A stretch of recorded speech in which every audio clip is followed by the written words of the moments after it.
Thank you very much, Dr. Nishioka, for inviting me to speak today at this very important workshop. I think it's a very timely one. Thank you, JOGMEC in general, and METI and IETA for organizing this. Today, of course, we're speaking about, and as yesterday, about the role of global carbon markets for deploying CCS, with a particular focus on ASEAN and decarbonization in the region. And I'll be trying to, touch on that where I can. But let us maybe first take a brief step back and place what I'll be speaking about today in a wider context. We are all aware now that CCS is going to be critical in achieving net zero, and the IPCC and other authoritative scientific bodies have indicated as much. But the matter is that it is not being deployed at the kind of scale that is needed, the rate that is needed. And so greater demand signals are necessary, probably foremostly in the shape of policy and targets for deployment. But in the absence of that, which is still the case in most jurisdictions, there is the voluntary carbon market, which can be leveraged as a means to drive early revenue in project deployment, including in the ASEAN region. Now, for that to be successful, though, there has to be trust in the markets, trust in the impact of the projects that are being monetized in the form of carbon credits, and that kind of trust requires quality assurance frameworks and monitoring, reporting, and verification schemes, as has been indicated earlier on by my colleague from Vera, Gerald, and from the ACR. And the key element in that is carbon accounting methodologies. And so today I'll be speaking with you about CCS methodology development, which we are undertaking in the context of the CCS Plus initiative in close collaboration with a large amount of stakeholders, including JOGMEC and indeed also Vera. As I mentioned before, the lack of this is a barrier really to the upscaling of the market for CCS, CCUS, as well as other climate technologies. Now, I am the Deputy Secretary General of the CCS Plus initiative at the moment. I work in this role on behalf of South Pole. So let us go to the content of today's presentation. So as I mentioned, I will speak to you about the CCS Plus initiative itself, how it is organized, the rationale behind the initiative, and how we are performing the work. Then I will touch on the technical work plan, the scope of this, and what is not included in that scope. And subsequently, I will touch on the sort of the policy-related work plan. So how do the efforts that we are undertaking feed into ongoing policy developments around CCS. But first, the CCS Plus initiative. So let's maybe just kick off with the mission statement. The CCS Plus initiative aims to scale cutting-edge climate technologies by developing a robust carbon accounting infrastructure that promotes environmental integrity. Now, there are a few key points here to make, so let me unpack this. So we're speaking here about scaling climate technologies. And so there is a boundary to the kind of solutions that are included. We are focusing on conventional carbon capture and storage, CCU solutions, as well as engineered carbon dioxide removal solutions. So there are no nature-based type of projects involved. Now we are developing an infrastructure here of carbon accounting, so not a single methodology. And that is very important. So it's a comprehensive approach, and the effort is aimed at promoting environmental integrity. So quality is key here, really, because otherwise we cannot ultimately realize that kind of trust I was speaking about before. Now, the rationale for all of this is that there is a great absence of these methodologies, but moreover, there's an absence really of an alignment around the basic principles of what constitutes CCS, how it should be developed, and in that context, there's a great need for standardization of these definitions and principles, as well as of the carbon accounting, really, so that projects can ultimately be properly scrutinized and compared. And so this robust and transparent CO2 accounting infrastructure is essential really for the verification and certification of projects, and allows us to really guarantee the durability of storage over time, without which there cannot be the kind of long-term deployment of CCS and that kind of trust in its impact. Now, the CCS Plus initiative itself has stepped in together with the stakeholders that are a member of it to try and unlock the potential of these type of projects by and help us ultimately reach net zero emissions.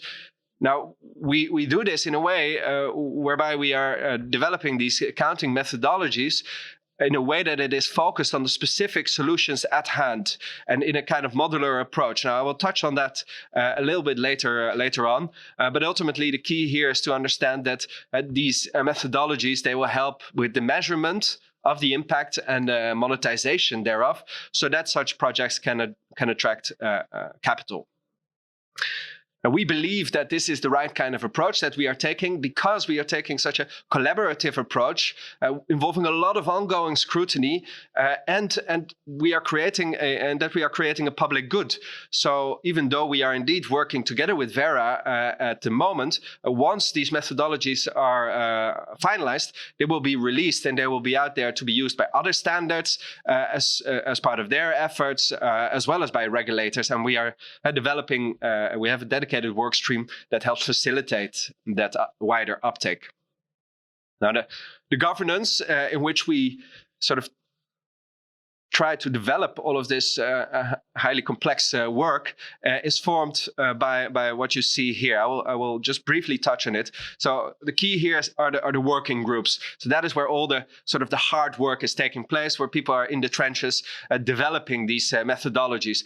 That includes the carbon consultants from a Perspectives Climate Group and from South Pole, as well as those members with a specific interest in the particular solutions that are being covered at a given point in time. Now, those partners that are not part of the working groups, they still convene on a semi-regular basis in a partners assembly, where all of the work is also discussed. Now, the steering committee itself, which includes about a dozen members, sets the strategic direction for the initiative, as well as decides on the expansion of the work program.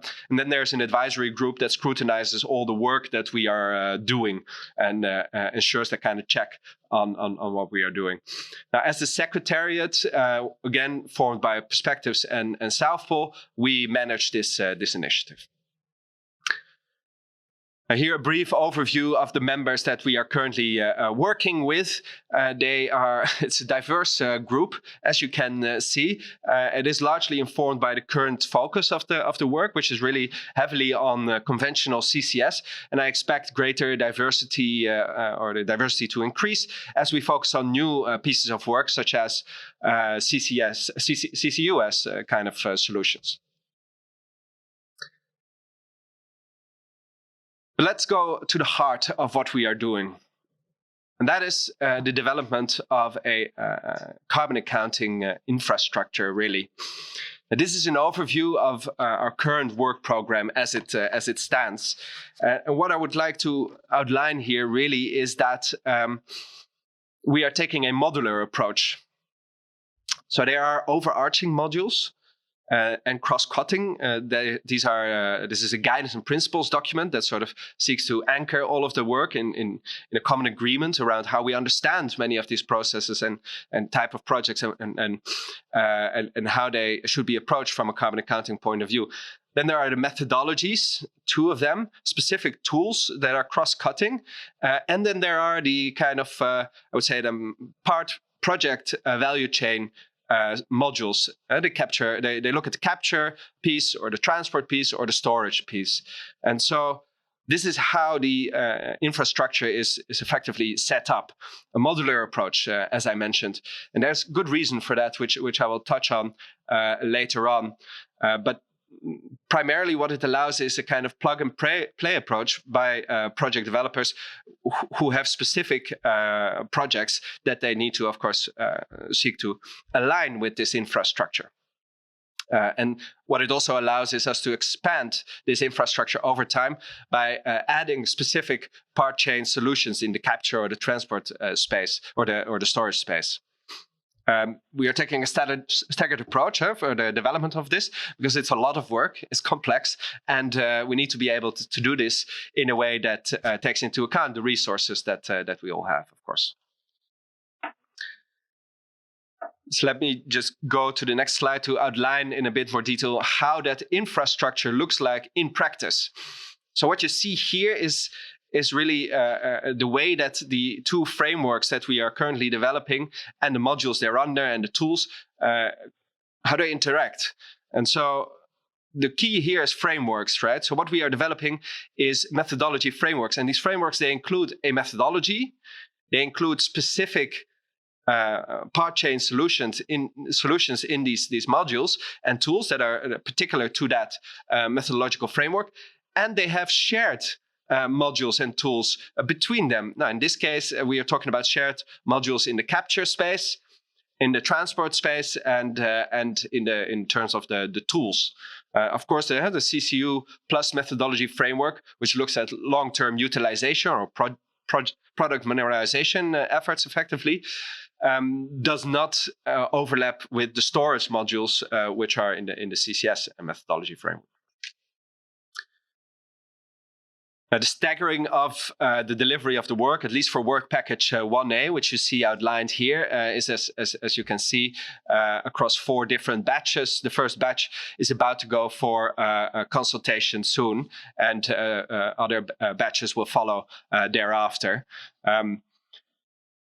And all of this, of course, will take time. We'll have to process all the comments that will come, and we'll have to subsequently pass these through the verification and validation body for assessment together with Vera, and ultimately adoption, aimed for at least around the end of the year. Now, project developers looking at this may feel daunted by how to really apply this. And so there will be extensive explanations towards these project developers indicating how they can look at this and apply it to their particular project. But in essence, what it does is you have a step, which is you choose the methodology framework that is applicable and see if you're eligible. You apply the capture modules, the storage module, and the capture modules, the transport modules, and the storage modules, and thereby you create an entire methodological approach to your particular project. Now that's the technical work. Now, beyond the technical work, there is a lot of other work ongoing, really, and that is quite important for us to outline here, because what we are doing, as I mentioned before, is creating a public good. And so this is not just for the voluntary carbon market. In fact, this is very much also intended for the uptake in domestic voluntary markets, as well as in compliance markets over time. And we are dedicating efforts towards developing kind of recommendations or guidance notes, which will look at specific jurisdictions, specific markets, or specific market instruments, and outline how the methodologies could be applied in that specific context. I will explain a little bit how that works in practice by using an example of one particular guidance note that we are currently developing, which is for the EU jurisdiction, the European Union. Now, as I mentioned, these guidance notes, they look at different regulatory schemes, and specifically those regulatory schemes at the supranational, national or regional level, so Article 6 or European Union, or specific countries such as the US or potentially Japan in the future, as well as regional schemes. And they will look at the MRV frameworks on the one hand, which will inevitably have to include carbon accounting methodologies, as well as innovation policies or subsidy instruments that seek to incentivize innovation, where carbon accounting methodologies are also a key part. Now, the current work program includes 7 guidance notes that have been scoped under the given budget, but I expect that there will be more guidance notes upcoming, as we know that there is a need for this, a demand for this. There's a need not to duplicate work and build on best practices, and we hope that the CCS Plus efforts will be considered, of course, a best practice. Now, Personally, I think that there may be an opportunity to look at ASEAN and or Japan or South Korea, if we look at the region here, to develop dedicated guidance notes outlining how the methodologies could be leveraged there. But of course, this all entails budget and funding that we would need to secure for that purpose. So this is the way that it has been set up. Now, the approach or the development of these guidance notes, I will elaborate on the basis of the example from the European Union, as I mentioned before. So what you see here is really an overview of a lot of the building blocks that are involved often in the kind of policies and MRV schemes that we are looking at, and in which the methods are a key part. Now, our focus is specifically on identifying the opportunities and the challenges between the regulatory instruments and the uptake of the CCS Plus work in terms of the methods, the principles, and the tools. That is our specific focus. So it's you could say a narrow one, but it also looks at really this quintessential piece of the puzzle of any given MRV framework, really. And so it starts with an assessment of the regulatory landscape, where we look at the various levels of regulation, overarching pieces of legislation and strategies, as well as the more sort of hard regulation, primary and secondary regulation. And we classify this in this regulatory landscape mapping by influence, looking at the impact that they have, but also looking at how they interact amongst each other, really. And that in itself forms that regulatory landscape mapping. Now, once we have that done, we need to do a gap analysis. Where should carbon accounting methodologies be introduced, or where are they already introduced, but perhaps not fit for purpose, or could be in need of improvement? Then we look at, once we have done this gap analysis, we look at the opportunities and also the specific challenges that we might see with regards to the application of CCS Plus work to the gaps that we have identified, or the needs for improvement. And some of the questions here outlined guide us in that work. And that in itself, once we have the regulatory landscape assessment, we have the gap analysis, and we have the opportunities and challenges mapping of the CCS Plus work, we can build a recommendation, or a guidance note, as we call it, which we then issue and target towards that specific regulator, but ultimately will publish and so enters into the wider public. Now, this is a key work stream for us in order to make sure that we are not sort of left with just the methodologies, but we are actually actively developing them as a public good that can be taken up across a wide range of markets and jurisdictions, including hopefully in the ASEAN region. Now, all of this is really just to say that methodologies are ultimately a key building block for the scale-up of the market for CCS, CCUS, and engineered carbon removals, because they are the critical piece of the puzzle in MRV frameworks. And those MRV frameworks, again, look at quality assurance. And quality assurance is needed for trust. Without trust, there cannot be a proper valorization of the impact, measurement and valorization.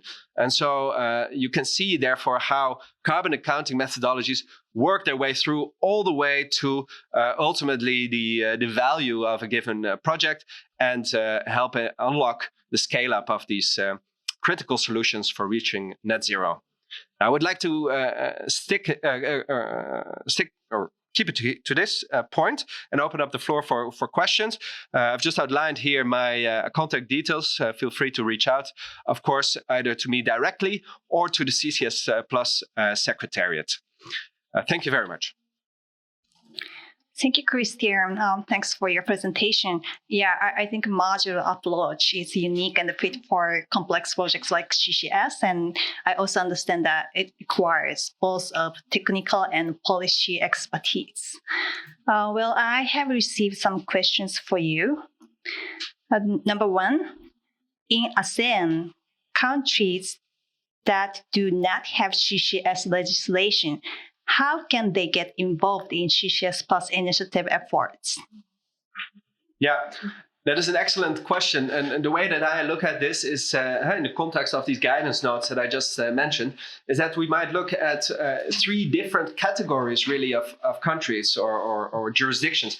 We may look at, let's say, advanced economies with existing regulatory frameworks. And so that is one category. Then we look at advanced economies without extensive regulatory frameworks for CCS and or other climate technologies.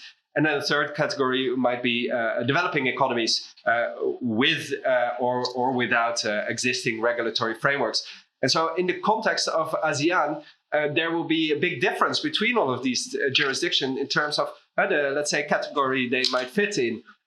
Although I would have to look at the jurisdictions in more detail. And so in that case, I would rather recommend that we would not look at the jurisdiction at large, but at a specific instrument, a regulatory instrument that is being considered. And in this case, I understand now that a regional carbon market might be considered. And so that could be the instrument that we would focus on, where we effectively advise on how the methodologies can be introduced in the policy framework needed for such a carbon market to thrive. Great, thanks. I have several more questions. Regarding CCU, do you consider sequestration period, or do you consider avoided emissions? Well, what we focus on with CCS projects and in the future, CCU projects that involve CO2 from fossil sources is primarily reduced emissions, but also avoided emissions. Where the CO2 comes from the atmosphere, either through direct air capture or indirectly by the capturing of biogenic emissions and the storage thereof either in subterranean sources or in long-term product mineralization, we will of course include also the removal of CO2. But there is this element of avoided emissions, yes. Thanks. Okay, thanks for answering the question. I have one more. For developing guidance note, does CCS Plus initiative have dialogue with certain countries' government agency? Yes, so in the context of the development of a guidance note, we inevitably have to interact with the regulator that is responsible for developing the policy or the subsidy instruments, or the body that is working on the MRV framework. So in this case of the EU, we are collaborating to some extent with the European Commission and seeking interaction with them to feed in the work, and have undertaken an extensive workshop with them, amongst others. Now, in the context of another guidance note that we are developing, looking at Article 6, there is interaction with the supervisory body there as well. Now, the extent of this interaction will depend, of course, also on the willingness of that particular regulator. It may change over time. In fact, these are the first two guidance notes, and the way that they are scoped is to develop these recommendations. But once they are out, you might expect that there is an interest potentially for further work with that regulator. Now, this has not happened yet because we are only developing the first guidance notes now, but I expect that that interest is there. And so we'll have to see how we can deal with such a potential intensification of collaboration with such regulators. But yes, it is a key piece of the puzzle that we are not sort of doing this in splendid isolation, really. I hope all goes well. And I have another one for Christiaan. What's your perspective on the marketplace's role in ensuring scientifically viable claim from the use of offset credit from carbon removals? Oh, I think it's critical. Yeah, It is. There's a critical role here, and that's why I've been stressing so often the importance of the environmental integrity, the quality of the methodologies that we are developing to ensure the environmental integrity of the projects and the market itself that is being deployed. And this has to take into account science. So yes, I mean, without all of that, of course, people, buyers might not have trust in the in the credits that are ultimately generated, and most importantly, for the atmosphere, it actually matters. So if we don't look at this, then we are not making the impact that we say we want to unlock with these methodologies and with the carbon credits. Yeah. I'm also glad we had received many questions. Let me just say quickly, as a part of CCS Plus initiative, JOGMEC, we would also encourage everyone to check out Bella's upcoming public consultation and hope you give your input to the methodologies we have developed.